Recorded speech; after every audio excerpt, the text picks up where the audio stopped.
You kind of miss the peace and quiet. You miss being able to just come and play. I'm sure you guys will hear a lot of boos and a lot of cheers today, so it's part of it. But that's what sports is. Pull up from anywhere. Here's Cunningham. Hearing the boos as she touches it, gets fouled. I want to shout out the Tempo crowd in the city. I think we've had so much fun. It's my first time being in Canada. It's a lot of our first times being in Canada. But the crowd was absolutely amazing. And, I think that's what sports is all about. You're going to get boos, you're going to get cheers. But just the fact that they're so passionate, they're loud, and they're putting on for the city, I think it's amazing. So shout out to you guys for coming out. When she heard it again, it was that sound.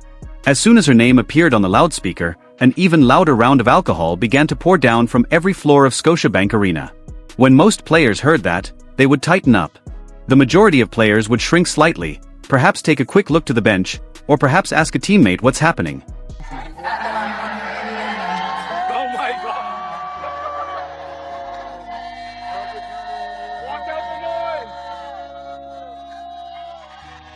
It's mixed.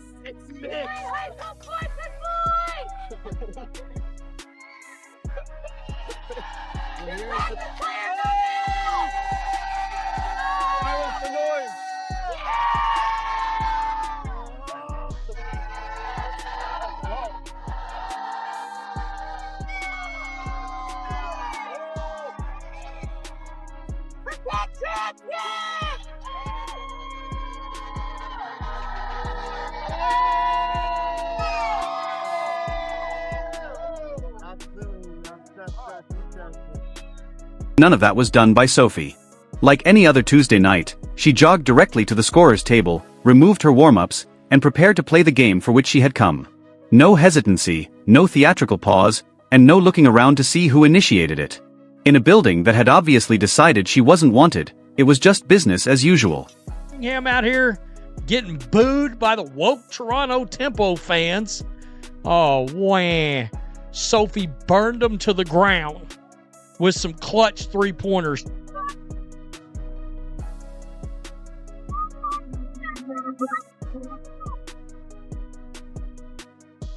So she got booed right there. We also got Sophie getting booed at the free throw line. 99 a month. Cunningham misses the second. I mean, seriously.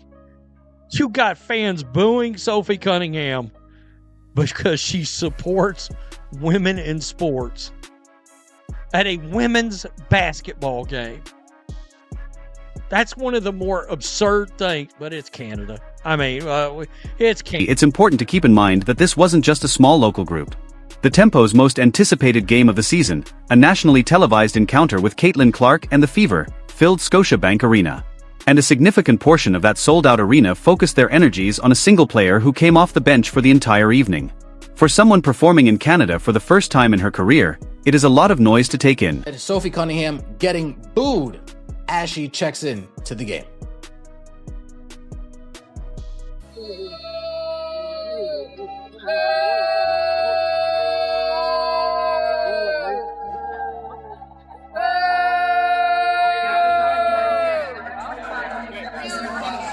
Now, honestly, from this video, it doesn't sound too much like boos. Well, you can hear the person holding the phone boo, but it sounds a little bit 50-50. However, during the actual gameplay, you really hear it rain down. Pull up from anywhere. Here's Cunningham. Hearing the boos as she touches it. And that's when you really start hearing the boos. And then she goes to the free throw line. First pass. Scan the QR code and subscribe today for just $14.99 a month. Cunningham misses the set. But the good thing about Sophie Cunningham, she doesn't give a damn about your boos. Because you know what she's going to do? She's going to come out and she's going to shove it right up. She's going to stick it where the sun don't shine. This is where things start to get interesting, since a reporter asked her directly after the game if she had heard the crowd's response the entire evening. Really? Maybe it's because she and her teammates tried ketchup chips for the first time and obviously didn't rate them high enough for Canadian taste, she replied, nearly giggling at the question. It was a straightforward response, the kind that indicates she wasn't lingering over it in the locker room. She wasn't compiling a list of complaints. Less than an hour after being jeered nearly every time she touched the ball, she was making jokes about potato chips. The first thing that makes this place worthwhile is that most post-game press conferences after a night like that turn into some sort of damage control, a player who has been at the center of one of those occasions typically says. A team spokesman may subtly redirect queries away from the subject entirely, or the player may downplay how much it bothered them. None of that was necessary for Sophie. She simply gave an honest response and moved on. Similar to how she has responded to nearly every iteration of this query during the season. I booed a little bit tonight. Really? Yeah. I was kidding. Especially throughout the tough. Good. I think it was because of the ketchup chips. You know what? Yeah, I like where your mind's at on that. Maybe I should try. I heard I was supposed to try a different brand. So, but you know what? I will tell you. I want to shout out the Tempo crowd in the city. I think we've had so much fun. It's my first time being in Canada. It's a lot of our first times being in Canada. But the crowd was absolutely amazing. And, you know, I think that's what sports is all about. You're going to get boos, you're going to get cheers. But just the fact that they're so passionate, they're loud, and they're putting on for the city, I think it's amazing. So shout out to you guys for coming out and supporting. By the way, whoever told you about maple cookies, I've lived here my whole life. I've never heard of them. Dude, not great. You don't need to try. But there was one thing Sophie Cunningham said after the game that may have mattered more than anything she did on the scoreboard. Instead of attacking the Toronto crowd, instead of complaining about the boos, or pretending the atmosphere didn't affect her, Sophie did something almost nobody expected. She thanked them. She gave the Toronto fans their flowers and called the environment incredible. Think about that for a second. These weren't fans quietly sitting in their seats. They were loud. They were letting Sophie know exactly how they felt. Yet when the game ended, Sophie didn't treat that hostility like an insult. She treated it like evidence that women's basketball had. Earlier comments about women's sports and biological differences turned Cunningham into one of the WNBA's more polarizing figures. Some fans disagree with her views. Others appear to boo simply because they know she's going to react and because her name has become attached to a larger cultural argument. But there's a difference between disagreeing with a player and allowing that disagreement to define everything about the player. Cunningham seems determined not to let that happen. And that's where the contrast with other incidents around the league becomes interesting. We've seen players experience hard fouls, controversial calls, and hostile crowds and respond emotionally afterward. Some have taken their frustrations to social media. Others have publicly criticized the environment or explained how deeply the situation affected them. Those reactions are understandable. Players are human. They have emotions, families, teammates, and personal beliefs. Getting booed by thousands of people isn't something anyone is required to enjoy. But Cunningham's response has been noticeably different. Her approach appears to be simple. If the crowd wants to boo, let them boo. If they want to cheer, let them cheer. Her job is still to play basketball. And that mentality became even more obvious when she talked about her role on the team. She didn't describe herself as somebody desperate to prove she belonged alongside the team's biggest stars. Instead, she emphasized doing whatever the team needed. That's the mentality coaches love. You don't have to be the headline every night. You don't have to take 20 shots. You don't have to win the argument online. Sometimes your job is simply to knock down the open three, defend your assignment, make the right pass, and give your teammates confidence. And against Toronto, Cunningham did exactly that. But perhaps the most revealing moment came after the final buzzer. The game was over. The crowd had made its opinion known. And Cunningham still stopped to interact with fans and young kids near the railing. She signed autographs. She smiled. She took pictures. She kept moving. That scene may have told the story better than any post-game quote ever could. Because anybody can say they're unaffected. It's much harder to demonstrate it when the cameras are watching. And Sophie Cunningham didn't have to pretend the boos weren't happening. She simply refused to let them determine who she was. That may be the real reason this story continues to attract so much attention. It's not necessarily about whether everyone agrees with Sophie. They don't. It's not about whether every fan treated her fairly.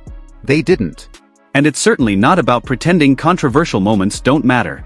They do. The interesting part is what happens afterward. When the noise becomes personal, does the player lose focus?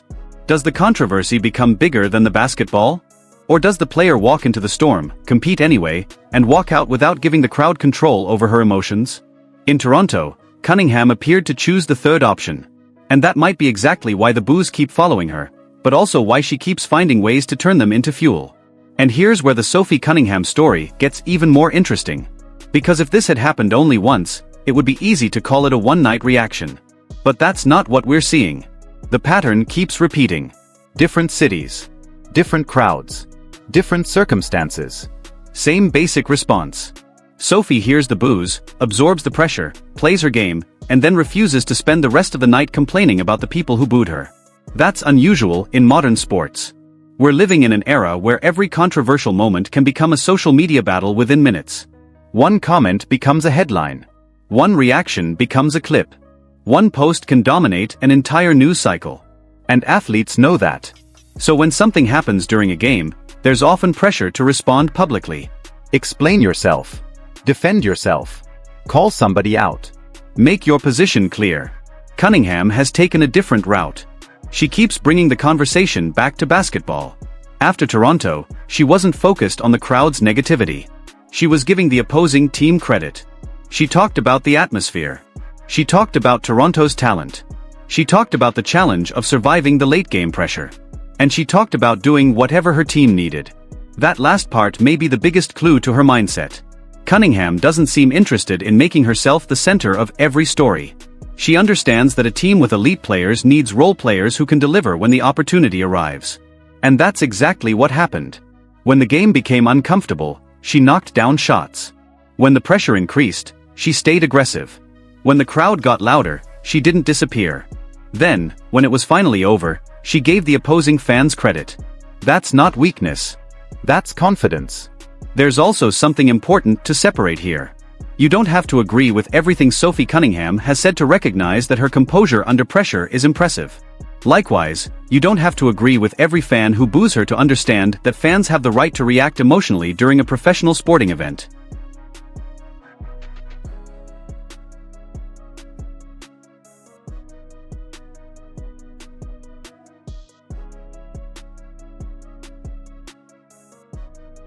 Both things can be true. The controversy can exist. The disagreement can exist. And Cunningham can still handle the situation professionally. That's what makes this story more complicated than a simple fans versus player argument.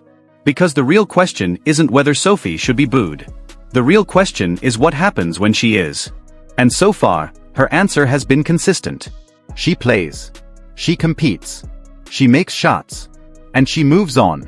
Even her teammates have acknowledged that players are human and that hostile environments can eventually get under anyone's skin. That's an important reminder. Having thick skin doesn't mean having no feelings.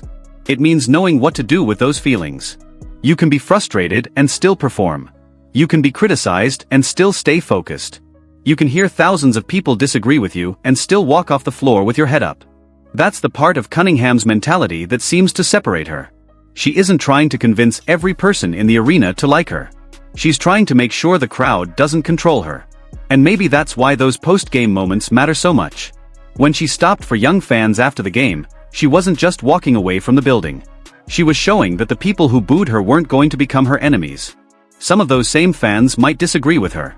Some might continue booing her the next time she visits. And that's their choice. But Cunningham's choice is different. She can hear the noise without becoming the noise. That's a valuable skill in any sport. Especially in a league where the spotlight continues to grow and every controversial moment gets magnified. The WNBA is becoming bigger, louder, and more culturally significant. That means players are going to face more attention than ever before. More praise. More criticism. More debate. More cameras.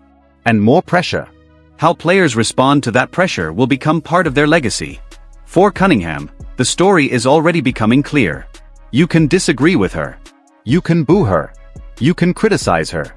But if you expect the noise to make her disappear, you may be waiting a long time. Because in Toronto, she showed exactly what she's been showing all season. The crowd can control the volume. It doesn't control the player. And when the final buzzer sounds, Sophie Cunningham appears determined to leave the building on her own terms. That may be the biggest statement she can make. So what do you think? Was Sophie Cunningham's response to the Toronto crowd the perfect example of how a professional athlete should handle criticism? Or do you think there's a bigger story behind the constant boos and the controversy surrounding her? One thing is certain, Sophie didn't let the noise decide how she played. She showed up, knocked down three-pointers, helped her team survive a tough road game, and then gave the opposing fans credit for creating an incredible atmosphere. And whether you agree with Sophie Cunningham or completely disagree with her, that kind of composure is difficult to ignore. But now I want to hear from you. Do you respect the way Sophie handled the Toronto crowd? Would you be able to stay focused if thousands of people were booing you? Drop your thoughts in the comments. And if you enjoy WNBA news, rivalries, big moments, and the stories happening beyond the box score, make sure you subscribe. Turn on notifications so you don't miss the next story. Because in women's basketball right now, the drama doesn't stop when the final buzzer sounds.